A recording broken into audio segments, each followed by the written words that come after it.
তোমার সবকিছুরই মোটামুটি প্রথমের সাক্ষী আমি।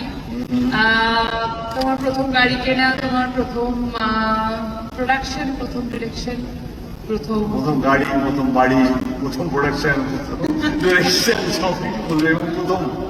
হ্যাঁ, আমারও মনে হচ্ছিল শুভশ্রী দেবের সঙ্গে বিয়ে হলে ভালো হতো, কিন্তু আমি শুভশ্রী আমার কপালে ছিল, কিছু করার নেই আর কি। হ্যাঁ মানে আর শুভশ্রীর কপালেও আমি ছিলাম, কিছু করার নেই।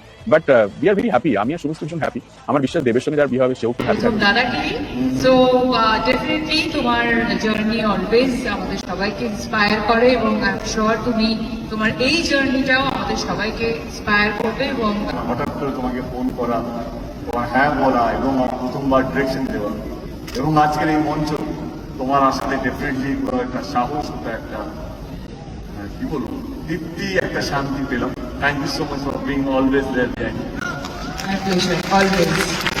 দেবের দাদাগিরির মঞ্চে এসে শুভশ্রীর সব সত্যি কথা বলে দিল। দেবের সব কিছুতেই প্রথম সাক্ষী ছিল শুভশ্রী। দেবের জীবনের প্রথম গাড়ি, বাড়ি, গান, প্রযোজনা, পরিচালনায় সব কিছুতেই ছিল শুভশ্রী। কিন্তু এটা কেন বলল না, দেবের প্রেমিকাও ছিল শুভশ্রী। দাদাগিরিতে শুভশ্রীকে পাশে পেয়ে সাহস পেল দেব, স্বীকার করলো দাদাগিরির গ্র্যান্ড ওপেনিংয়ে। ভাইরে ভাই, আমার সাদা মনে একটা প্রশ্ন, রাজ আর রুক্মিণী এগুলো কীভাবে সহ্য করতে পারছে? 12 বছর পরও প্রেমিক প্রেমিকা একসাথে একই মঞ্চে ডান্স করছে, আর তারা কিভাবে এগুলো সহ্য করছে?